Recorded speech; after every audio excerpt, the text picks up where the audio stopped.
Shalom, and welcome to V'ahavta Yisrael, a Hebrew phrase which means, you shall love Israel. We hope you'll stay with us for the next 30 minutes as our teacher, Dr. Baruch, shares his expository teaching from the Bible. Dr. Baruch is the senior lecturer at the Zera Avraham Institute based in Israel. Although all courses are taught in Hebrew at the Institute, Dr. Baruch is pleased to share this weekly address in English. To find out more about our work in Israel, please visit us on the web at loveisrael.org. That's one word, loveisrael.org. Now, here's Baruch with today's lesson. It is very important that we apply properly to the biblical text the laws of hermeneutics, how to properly exegete a biblical passage so that we arrive at the proper understanding, and not just that we understand this, but we also apply that to our life, that we might grow, mature spiritually, and be a greater influence on other people. That they might see the power of God being released through us in obedient living, in living that brings honor to God, that is a blessing to other people, so that they have before them an example of godliness, and that they might learn the source of that godliness is faith in Messiah Yeshua. When we apply that faith to the Word of God, things drastically change. Well, take out your Bible and look with me to the book of Genesis in chapter 22. We left off last week with verse 20. So the book of Genesis, chapter 22, and we'll begin with verse 20. What we're seeing here is a genealogy. And as I've said to you in other studies within the book of Genesis, that these genealogies, more often than not, have a greater purpose than just telling us who begat who or who gave birth to who. That information can be significant. It can contain revelation for a variety of purposes, but many times genealogies have an additional purpose that has high theological implications. And this is a good example of one such genealogy. So, verse 20, and it came about after these things that it was told to Abraham, saying, the first thing that we can derive here is that this genealogy is related to Abraham. And therefore, it's going to give us information about the call of God on Abraham's life. And this is vital that we see this. So, once more, it was told to Abraham, saying, behold, Milcah has given birth also she sons to Nahor, your brother. So this is within Abraham's family, not him directly, but Nahor. And who did Milcah give birth to? Well, we see here, she gave birth to Uts, who is his firstborn, and Butz, his brother, and Kemuel, the father of Aram. So here, in this first section of the genealogy, it's related to Abraham, but it's not touching him directly. We see that there's an offshoot, we might say, by the term Aram. And we're speaking about a different people. Now, let's move on to the next verse, verse 22. Also, that was born to Milcah, we see here, Kesed and Chazu, Pildash, and Yitlaf, and Betuel. So we see additional individuals within that family. But now there's a different direction, a different offshoot, because now we're focusing on Betuel. And this individual, very unique, because it says here that he gives birth to Rivkah. And Rivkah, we know, is going to be tied back together to Abraham in a unique way. We're going to learn in the weeks to come, and you already know this, we haven't seen it in the text, but we will.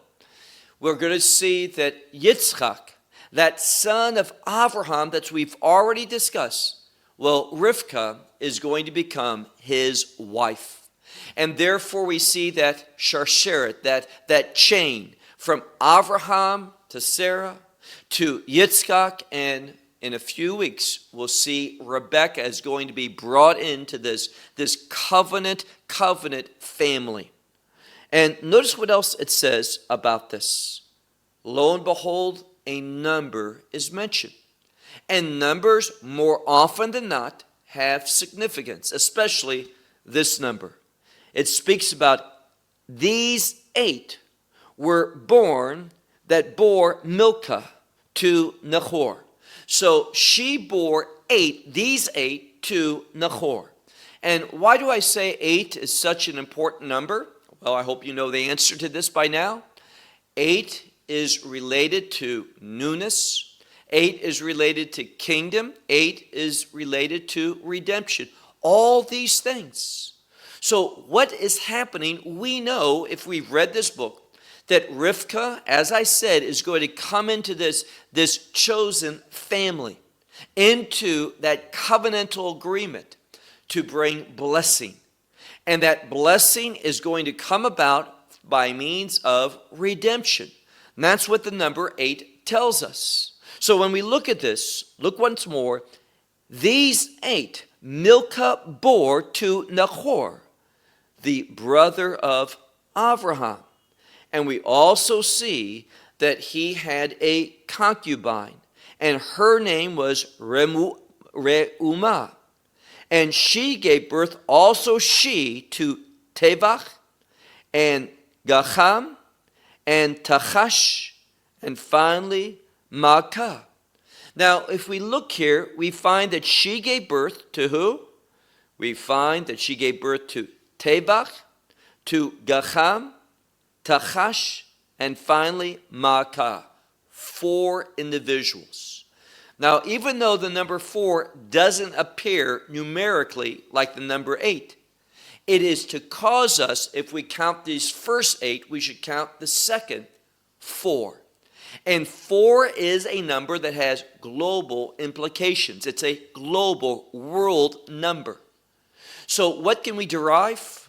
What this passage is telling us is that Abraham, he has this call upon his life to bring change, to bring newness, to bring a kingdom implication. And all of this is going to come about by means of redemption. And this redemption, well, remember the number 4. It is a worldly redemption. That is, God wants to bring redemption. Another way we can understand that is that God wants to bring repair to the world. And we see, for example, in the book of Romans, it tells us that this world groans, cries out, yearns for redemption. So Abraham's covenant, it has worldwide implications, not just to one group of people, one nationality, one ethnic group, one nation. No, it has worldwide implications. And it's going to continue. How so? Well, now let's look at chapter 23. We have seen that Rivkah has already been introduced to the text. And that's important because, well, if you're following along in a Hebrew Bible or one that it may be in English or some other language breaks up the weekly Torah portion, we're entering into a new Torah portion called Chaye Sarah. Chaye Sarah, that is the life of Sarah. What's unique is that she's going to die early on in this passage. And who's going to be the matriarch that replaces her? Well, we've already been told. In the previous chapter, the chapter we just concluded, chapter 22, the text emphasizes Rivkah, who will become, we'll see it in a few weeks, Ishto Shel Yitzchak, the wife of Isaac. So God is providing the solution before the problem has been revealed. What's the problem? Sarah is dead. What's the solution? Rivkah. So let's now move into chapter 23. It came about the life of Sarah. So the life of Sarah was 100 years and 20 years and 7 years. So the years or the life of Sarah was 127 years. Here again, this is another important number. We find 127. And one of the way that we look at this is 12 times 10. And what's the significance of 12? 12 is the people of God. And 10 offers into the text completion. That in its entirety. And 7, well, that's sanctification, that's holiness, and that best understood in a practical sense as purpose. So we could look at this as 120 plus 7, or the number 12 and 7. 10, it just brings completion or entirety or wholeness into the interpretation. So God's entire people are going to be sanctified. There's a purpose for the people of God. And here the people of God represents the descendants of Abraham, the seed of Abraham. And notice what is going to be taught to us in this passage. Look again at chapter 23 and verse 1. The life of Sarah were 127 years. Thus were the life of Sarah. Verse 2. And Sarah died in Kirjath-Arba, which is Hébron, in the land of Canaan, or the land of Canaan. Now, also introduced to this passage is that very important place, first known as Kirjath-Arba. And notice the number 4 appears. Now, earlier on at the end of chapter 22, we counted those 4 descendants, and we came away with the number 4. If we miss that, we find that this same idea is being spelled out by the city Kirjath-Arba.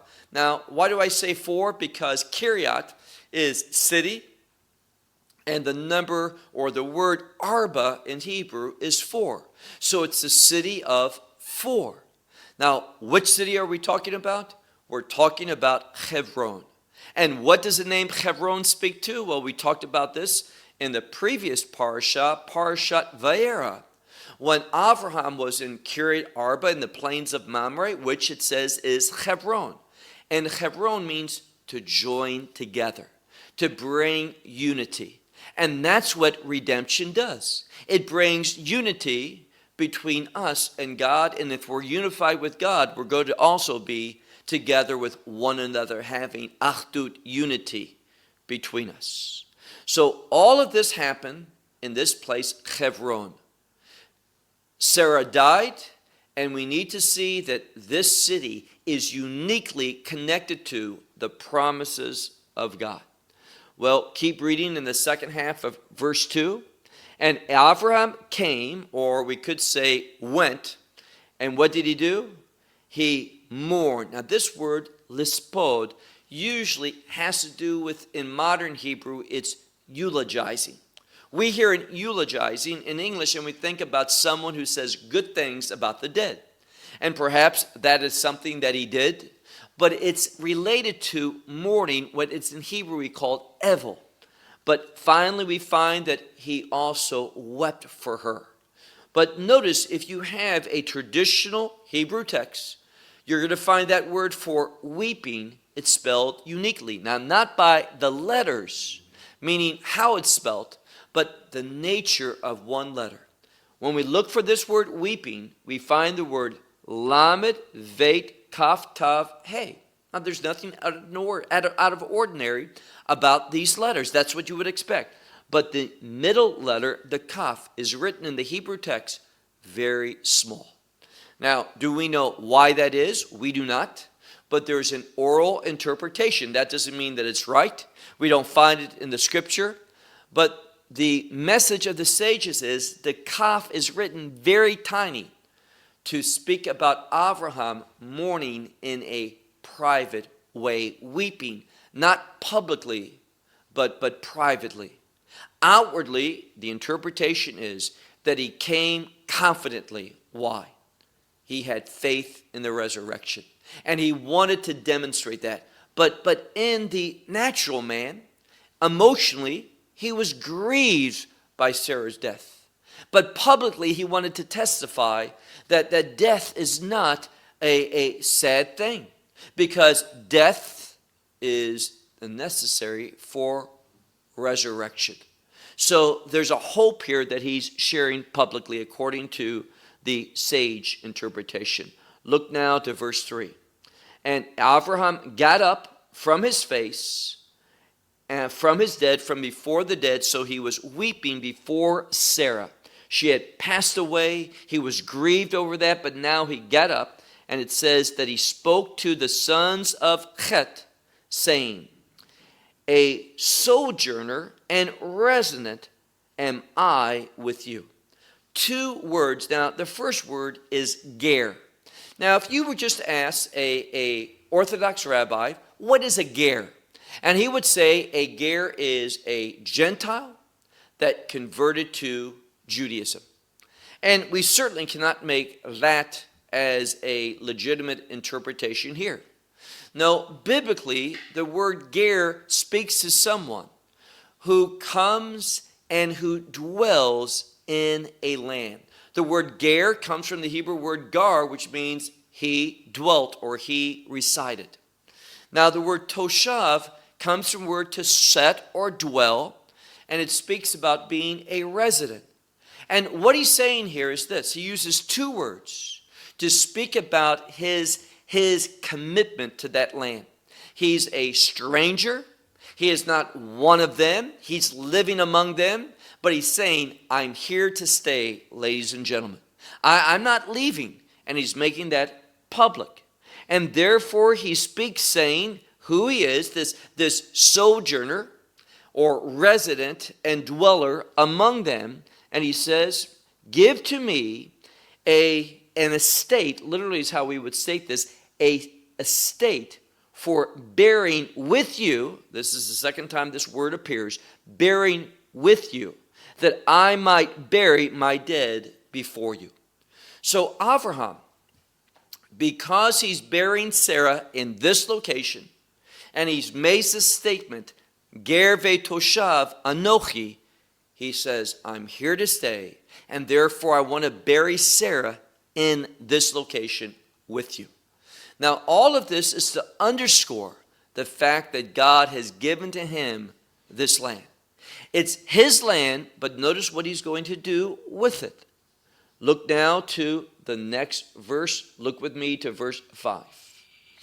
And the sons of Het, they answered Abraham, saying to him, verse 6, we have heard, my Lord, that Prince of God. So he says, we've heard you, and we recognize that you are a prince of God. Now think about that. Why are they under the impression that he's a prince from God, an elevated one with God, that he has a connection with the true God? Well, because how he has lived. He has lived prophetically. Remember what we spoke of in chapter 20. It reveals that Abraham is a prophet of God. And what he did based upon God's instructions to him. And because of that, there was a testimony. He lived godly. He lived under this divine call. That was unique. That wasn't how others were living. And these individuals, they recognized it and spoke to it here, that you, literally Adoni, my Lord, and it means it's a term of respect in this context. A prince of God are you among us. And then they go on in verse 6, with the choices, meaning the choice, the most choice of our burial plots, bury your dead.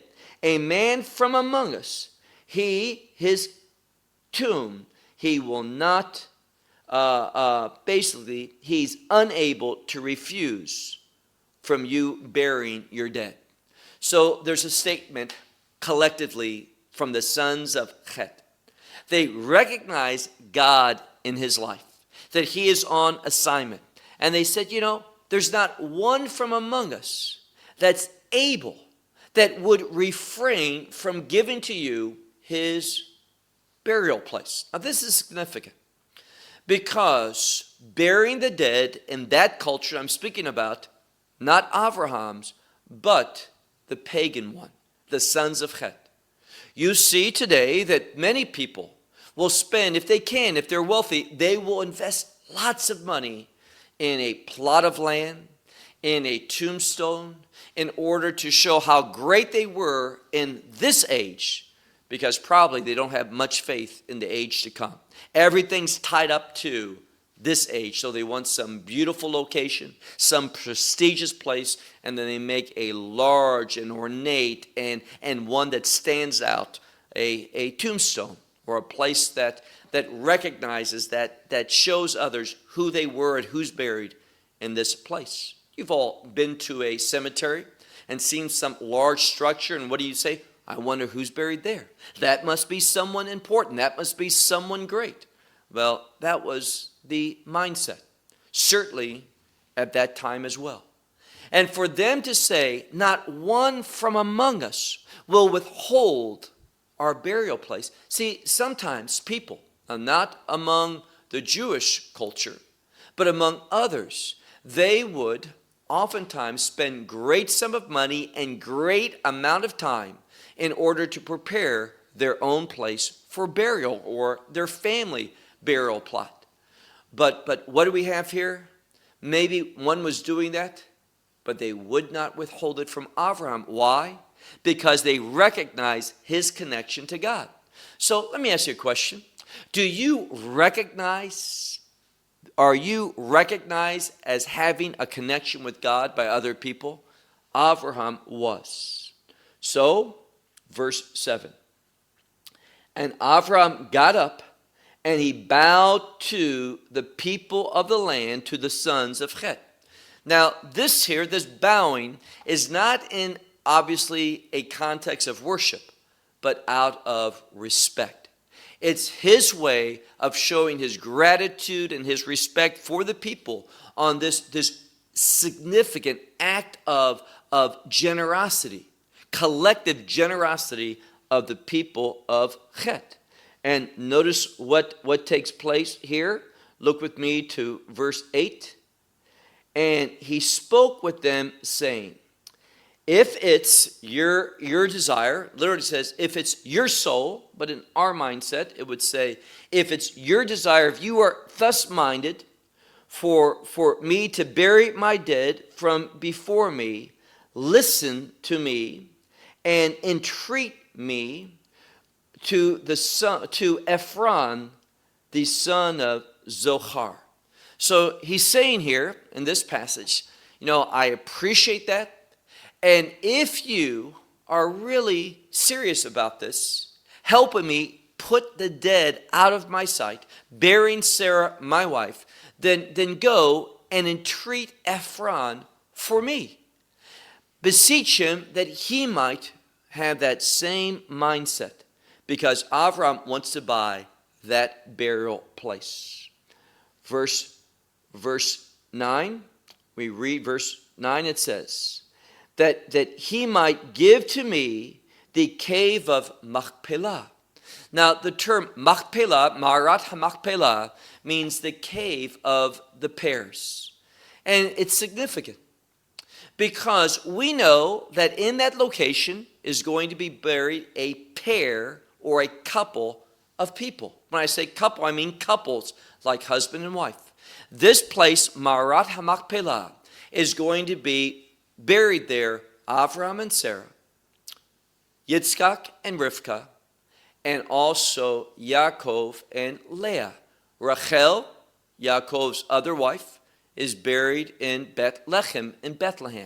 So we're going to have 3 pairs of couples. And why is that significant? Well, it's significant because 6 people are buried there. And now, notice what it's saying. We have the idea of redemption for the world, and that is going to be done by grace. And the key to this is this location.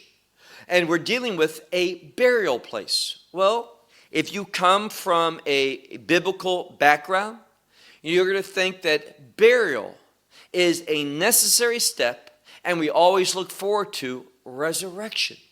So he's doing this to testify to resurrection. And the resurrection is the outcome of God's grace. So once more, we say, give to me the cave of the pairs, or the doubles, which is to him, meaning to Ephron, which is at the end of his field, for, it says, kesef maleh, we would translate that, full price, that he might give it to me in your midst as a possession for a tomb, for a estate, a burial state, we could translate it. Now, verse 10. And Ephron, he was sitting in the midst of the children of Israel, and Ephron the Hittite answered Abraham in the ears of the sons of Het, it says, to all which came to the gate of the city, saying. And notice here how the term city is emphasized. It's emphatic in the text. Why is that? Because city gates were for the purpose of decisions, judgment, for decisions and financial transactions. So what do we have here? We're going to see that the text, and this is very important that you see this, the text is going to emphasize Abraham's acquisition of this place of land, this parcel of land in Hébron. And notice something else that it says here. Now we're ready for verse 11. Abraham has petitioned, saying, I want to pay the full price for this land. And notice the response.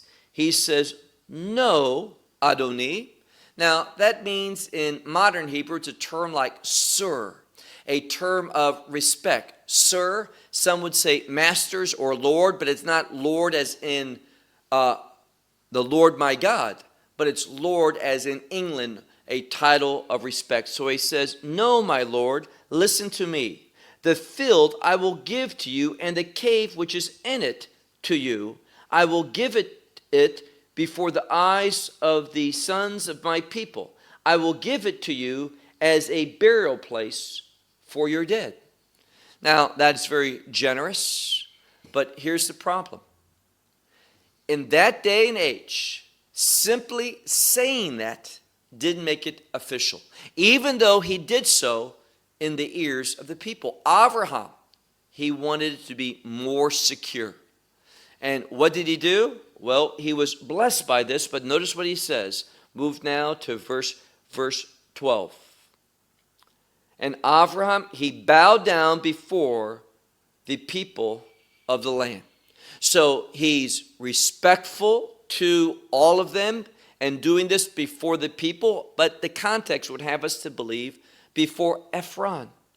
And he spoke to Ephron in the ears of the people of the land, saying, surely you, and it's a term of beseeching. If you'll hear me on this matter, it might say, that I will give to you the price of the field. Take from me, and I will bury my dead there. So he says basically, I am petitioning you that you might hear me. Remember, here's response. We could say that you might obey me in this matter. In regard to the price of the field that I might give to you. And what happens? Well, verse 14. And Ephron, he answered Abraham, saying to him, verse 15, my Lord, hear me, the land is 400 shekels of kesef. Between me and between you, what is that? So this passage is saying, I've heard you in this matter that you want to pay the full price. The full price is 400 shekels. But between me and you, Ephron was a great man. And Abraham was a great man. What I mean is very influential and very wealthy. And what he's saying here is this: 400 shekels between me and you, it's not all that significant. I was just giving it to you, but if you insist, therefore the price of this land is 400 shekels. Now, this is another time that 4 appears in the passage. We have Kirjath-Arba. We have those 4 descendants mentioned in this passage. And over, we find that what's going on here has worldwide implications. So it's 400 shekels that he's saying this land is worth. And notice what's so important about this. He says in this passage that Avram, verse 16, Abraham, he heard Ephron, and Avram weighed out to Ephron the kesef, that is the money or the silver, which he had spoken of in the ears of the sons of Het, 400 shekels of kesef, of silver. So it's being repeated over and over, 400, and he caused it to pass among the merchants. Now, the end of verse 16 is very important. It's important because this makes it a recorded transaction. Not one that we could argue about, did he ever pay, did he not? Or one that, well, it's a gift and it was just to put his loved one there, but not all of it belongs to him. It was just something that he did to help him out, but the land retains its rightful owner, Ephron. All of that is not the case. The text emphasizes, it screams it out, that Abraham paid full price, and the price that was asked by Ephron, he paid full price, and the transaction was recorded in an official manner. Now, why do I emphasize that? Because this parcel of land belongs to Abraham.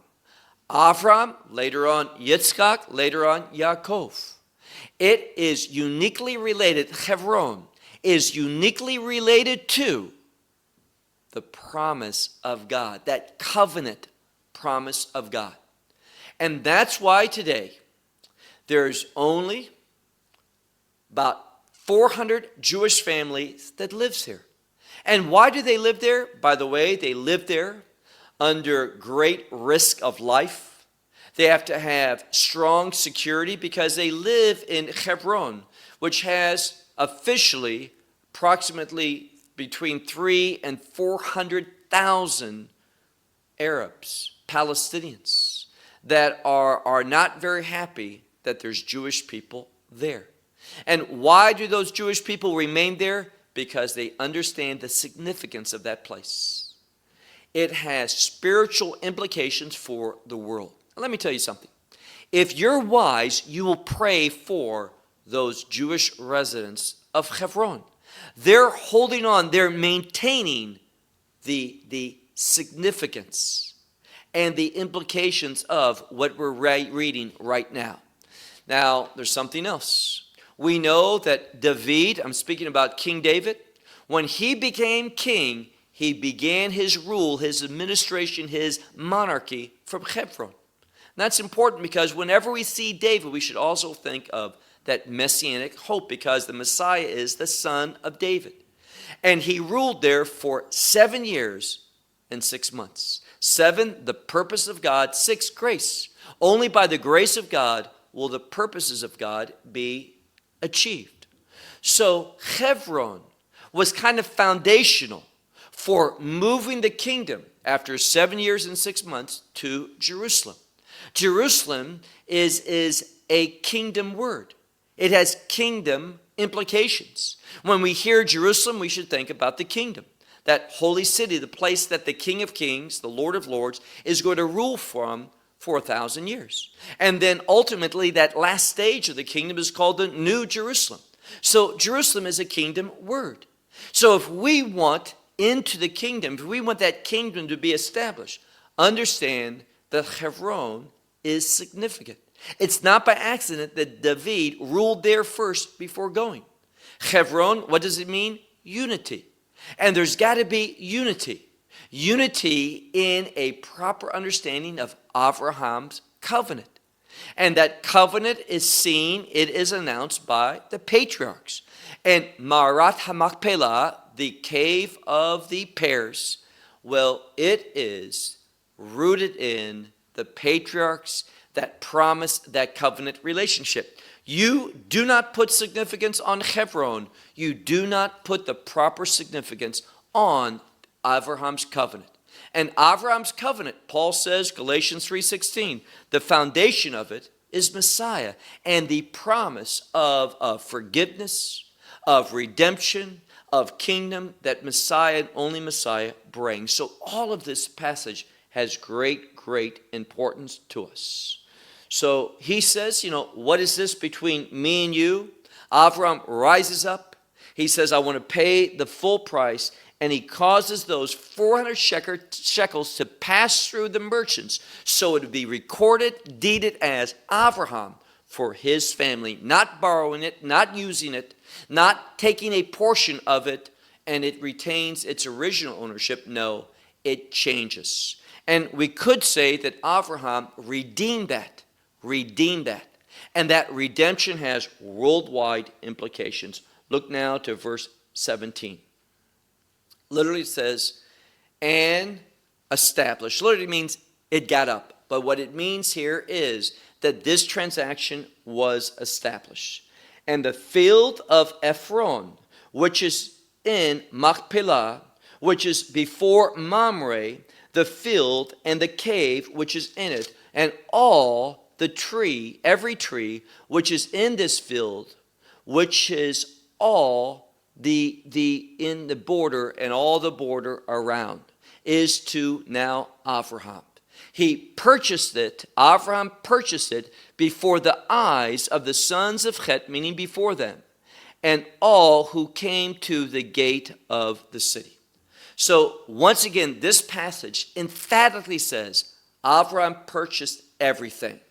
The cave, the field, the trees, everything in the border around it. It belonged to Abraham.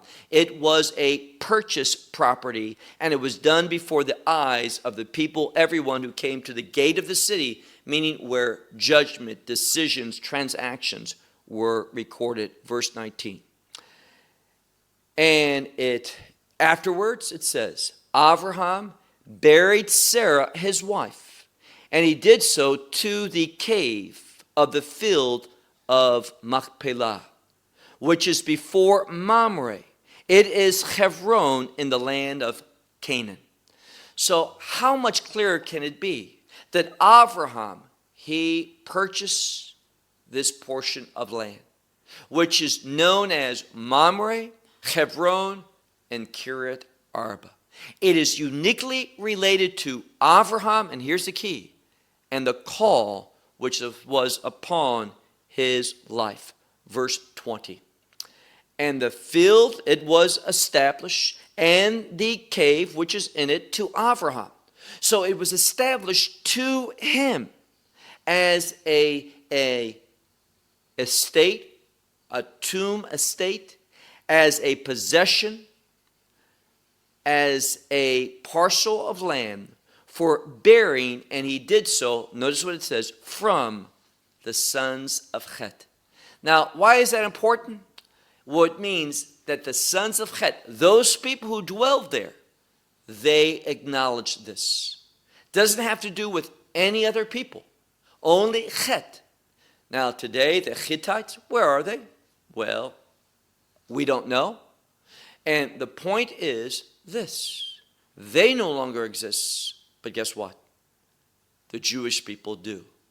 And there's no disagreement that this is Marat HaMachpelah in Hebron, that it's a tomb, a burial place of the patriarchs. And if you are so misguided as so many individuals are in the world, and many Christians in church denominations, they say, well, that's Palestinian land. The Jewish people shouldn't be there. The Jewish people dwelling there, those 400 families, they're just causing problems. That is a lie from the pit of hell. That is satanic. It is the land that belongs to the descendants of Abraham, not those who worship the pagan god, the false deity called Allah, chas v'shalom. No, we need to affirm what the Bible does. And so many people just flippantly, and I've heard pastors so many times use the term Palestine, talk about, Hebron is Palestinian land. They are misguided. They are deceived. They are blinded by their failure to read this book in the simple truth. Hebron, it is the eternal possession of the sons of Abraham, the sons of Yitzchak, and ultimately, and this is important, the sons of Jacob. Why do I want to emphasize the sons of Jacob in this? Well, I do so because Abraham, well, remember, we've learned also Ishmael was his son. But God, last week in Genesis 22, God did not acknowledge Ishmael. Remember what he said? It says, Yitzchak, my only son, your only son, speaking to Abraham. So it goes from Abraham and Yitzchak to Jacob and his sons, meaning the Jewish people. Hebron belongs to the Jewish people, not to Muslims, not to those who want to destroy Israel. Well, I'll end with that until next week when we enter into a very, very famous chapter, one that teaches us principles about marriage. And I'm speaking now about the book of Genesis and chapter 24. Until next week, shalom from Israel. Well, we hope you will benefit from today's message and share it with others. Please plan to join us each week at this time and on this channel for our broadcast of loveisrael.org. Again, to find out more about us, please visit our website, loveisrael.org. There you will find articles and numerous other lectures by Baruch. These teachings are in video form. You may download them or watch them in streaming video. Until next week, may the Lord bless you in our Messiah Yeshua, that is Jesus, as you walk with Him. Shalom from Israel.